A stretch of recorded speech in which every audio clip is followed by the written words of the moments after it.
Sa pagpapatuloy ng ating balitaan, kunesyon ng ilang senador ang timing ng Department of Justice o DOJ sa pagre-rekomenda ng kaso laban kay Senator Jinggoy Estrada kaugnay ng umano'y flood control anomaly. Ito ay kasabay ng naudlot na pagpapalit ng liderato sa Senado. Si Sheena Torno magbabalita live. Sheena, magandang gabi.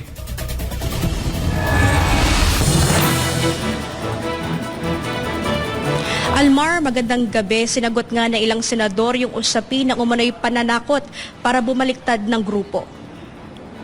May alegasyon si Senator Amy Marcos na may umiiral umanong operasyon upang hikayatin o kumbinsihin ang ilang senador na bumaliktad.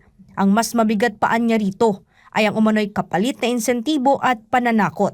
Ang napakarami sa amin, ayaw naman magpasungkit. Kung ayaw magpasungkit, kung sino-sinong tumatawag at nananakot. Ayon kay Marcos, isa umanong patunay rito ang rekomendasyon ng Department of Justice na sampahan ng kaso si Senator Jinggoy Estrada. Kabilang sa Estrada sa mga inirekomendang kasuhan ng Office of the Ombudsman ng plundered graft charges kaugnay ng umano'y flood control anomalies. Kasama rin sa pinakakasuhan sina dating DPWH Secretary Manuel Bonoan, dating Undersecretary Roberto Bernardo at iba pa.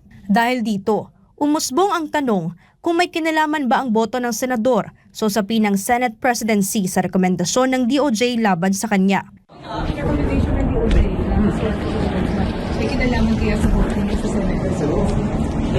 Senate. Kwenasyon din ni Senadora Amy Marcos ang timing ng rekomendasyon ng DOJ. Tingnan mo naman yung timing. Nung hindi pumayag na magpasungkit yung ilan sa amin, biglang naglalabasan yung kaso. Tama ba yun? Nauna nang kinumpirma ni Senate President Alan Peter Cayetano na may ilang senador sa bagong mayoryan o muna'y tinatakot upang lumipat ng grupo. Bukod kay Estrada, kabilang din umano sa mga pinapangalanan sina Senator Cheese Escudero at Senator Joel Villanueva na iniuugnay rin sa flood control scandal.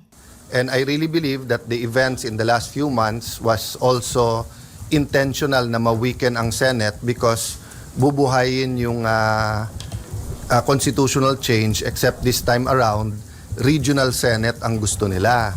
But to do that, siguro, part of the enticement is that may term extension.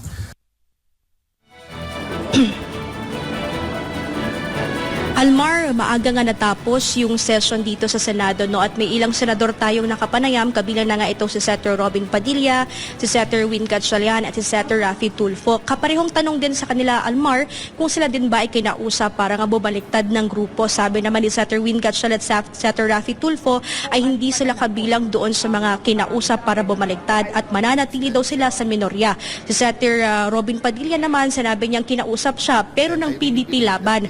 Yun yung nagiging guide niya kung saang partido siya papanig. At maidagdag ko na lang din, kanina inanunsyo din na si Senator Mark Villar, yung bagong chairman na hawak ng Committee on Finance na dating hinawakan ni Senator Win Gatchalian. Sabi ni Senator Win Gatchalian, kumpiyansa siya kay Senator Mark Villar dahil matagal na rin itong nagsiservisyo sa gobyerno at gayon din may kaalaman o may sapat na kaalaman lalo't nang galing siya sa negosyanteng pamilya. Almar?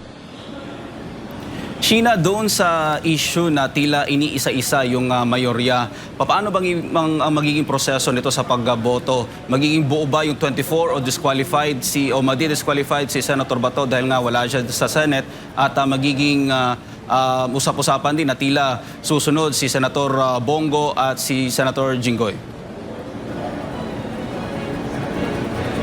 Almar, doon sa issue ng impeachment, hindi pa natin masabi no regarding doon sa botohan dahil wala pa nga tayo doon sa formal na impeachment trial.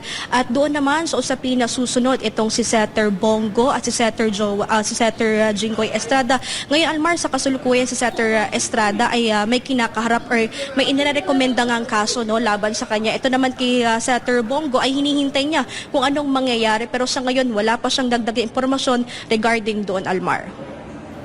Right, maraming salamat, Sheena Torno, sa iyong live report mula dyan sa Senado.